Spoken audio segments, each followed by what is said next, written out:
We have a crime problem that is now out of control all over the country. I am pro-choice. I believe in Roe versus Wade. Extremists bomb more than 30 clinics across the country. People like you allow babies You to be never killed give for any them reason at all. experiences of women. Okay.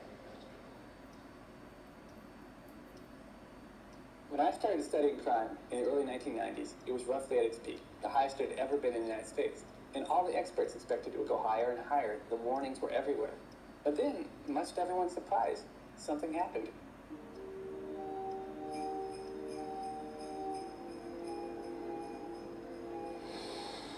Oh, I don't know. I guess you're right. I suppose it would have been better if I'd never been born at all. What'd you say? I said I wish I'd never been born. Homicide rates went up in half of the nation's city. 373 homicides last year, up 65.7% over 1987. Murder is a national problem, up an average 11% across the country. In Bucharest, tonight, deposed communist leader Nicolae Ceausescu and his wife have been executed. Pictures of the former communist dictator lying in state, executed by firing squad. Crime and violence are now the top concerns of many Americans. You've been given a great gift, George. A chance to see what the world would be like without you.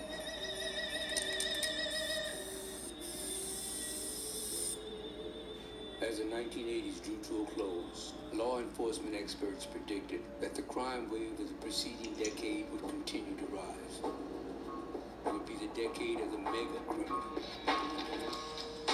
There was only one problem. It didn't happen. Across America, the crime rate is down. The FBI has some good news about crime. It's down. It's clear the numbers are dropping. What's not clear is why. What's behind this dramatic change? Primarily, it's the police strategies. We have incarcerated our criminals and thus taken out of the population of those people who commit crimes. Experts and officials lined up to offer explanations for the drop in crime. Community police officers, better prevention. Their explanations included more innovative policing, harsher criminal sentences, changes in the crack market, increased gun control, a strong economy, and more police on the streets. But economist Stephen Levitt examined these explanations, evaluating the most popular ones. When you look at the data carefully, it's just not clear that they really have that impact that people have suspected. By analyzing the reasons most often cited by those in the press, Levitt was able to separate the more likely factors from the less likely ones. The crime drop explanation most often cited was that innovative policing strategies had been introduced in some cities. New York City, for example, implemented sweeping law enforcement changes, from Police Chief William Bratton's Comstat system to Mayor Rudolph Giuliani's crackdown on small street crime. The reductions in crime that have taken place in New York City are pretty close to miraculous. New York City had among the biggest declines in crime of any city in the country. So there's an enormous amount of fanfare given to the strategies of Giuliani and Bratton. But crime fell everywhere. It's hard to find any city in the United States where crime didn't plunge. And also, crime was down 20 to 30% before Giuliani ever took office. So a number of things make me suspicious that it really was the policing strategies. The second reason most cited for the crime drop was an increase in the reliance on prisons.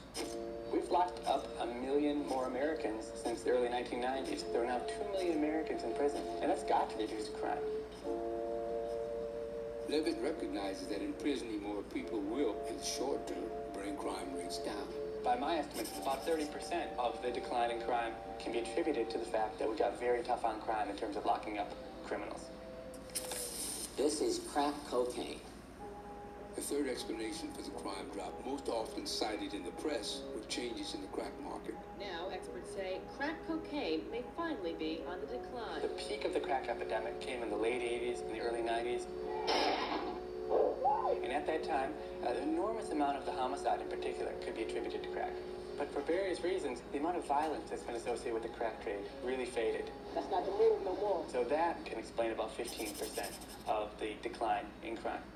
Other possible reasons for the crime drop examined by Levitt include tougher gun laws, the 1990s economic boom, and an increase in police nationwide. Though Levitt does not entirely discount these, he sees them account for only a small fraction of the overall crime drop. There are a million factors that drive crime, but how do you determine the particular composition? Overall, what Levitt found from all these reasons was that taken together, they only explained about half of the 1990s crime drop. The other half remained a mystery. So what happened? Well, let's rewind to what for many Americans may have seemed an irrelevant incident in a faraway place.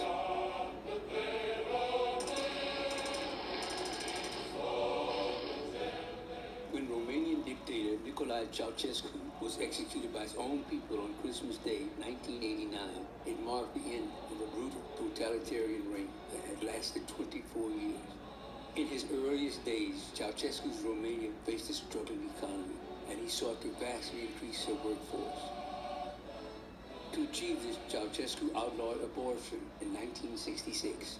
Agents known as the menstrual police rounded up women to give pregnancy tests and taxed the infertile.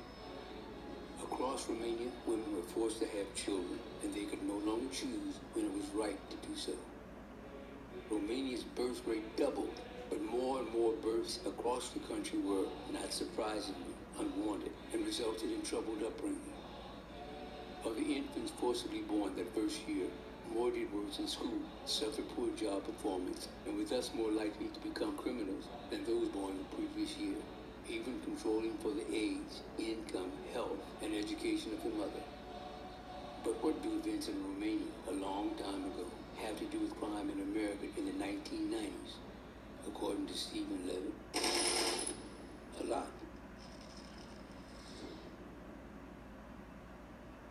You've been given a great gift, George. A chance to see what the world would be like without you.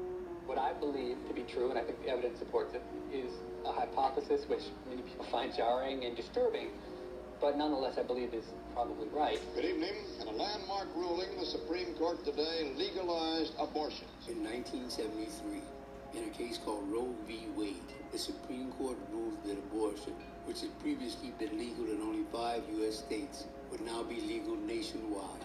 Precisely the opposite of what happened in Romania. The legalization of abortion in the 1970s was one of the primary reasons why crime fell in the 1990s, because a whole generation of potentially unwanted children were never born because of the legalization of abortion. And if you fast forward 20 years to the point in time when they were going to be at their peak crime ages, they simply weren't there to do the crime. You see, George, you really had a wonderful life. Don't you see what a mistake it would be to throw it away? The trouble, of course, is that life isn't like the movies. For so many children who, without Roe v. Wade, would have been born in 1973, their lives might not have been the wonderful lives of being born into a loving family in yesterday's small-town America. Rather, theirs would be the far harder road of being born into a potentially unwanted household in America's crumbling inner cities or forsaken heartland.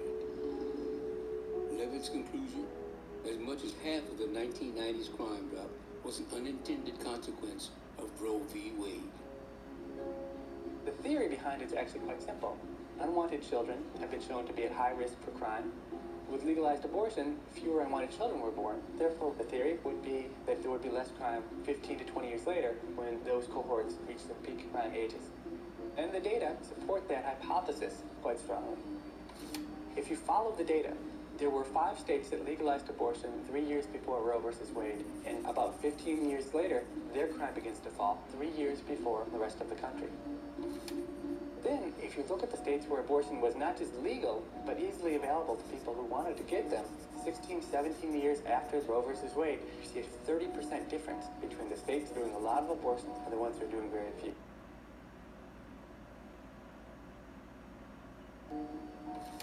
Finally, all of the effect we see in the divergence in crime, all of that is concentrated among people under the age of 25, people young enough to have been exposed to legalized abortion.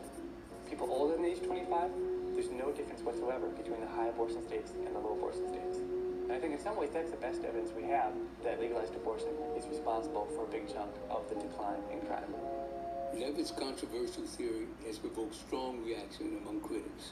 Is he, for example, advocating abortion as a crime-fighting tool? In no way would I take this as advocacy in favor of legalized abortion.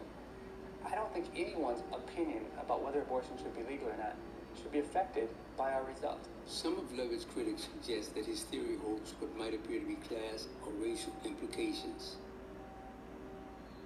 He argues, though, that race and class have nothing to do with the matter, that his theory targets no specific group other than mothers-to-be of all backgrounds. And since, as Levitt points out, women who elect to abort go on to become childbearers consistent with the general population, Levitt's argument could thus be understood to suggest that legalized abortion does not so much prevent births as delay it. This turns an unwanted birth by a too young mother, for example, into a wanted birth by that mother when she feels more ready. So, if Levitt is not advocating abortion as a crime-fighting tool, what is he advocating? Well, whether one is pro-life or pro-choice or somewhere in between, there is a meaningful and to date unimpeached connection between giving women the right to choose and a reduction in crime. Kids! Hey! Kids, Janie! Jenny, Tommy! Oh, I could eat you. Where's your mother? We're looking for you. Uncle Billy. Suzu, my little ginger snap, how do you feel?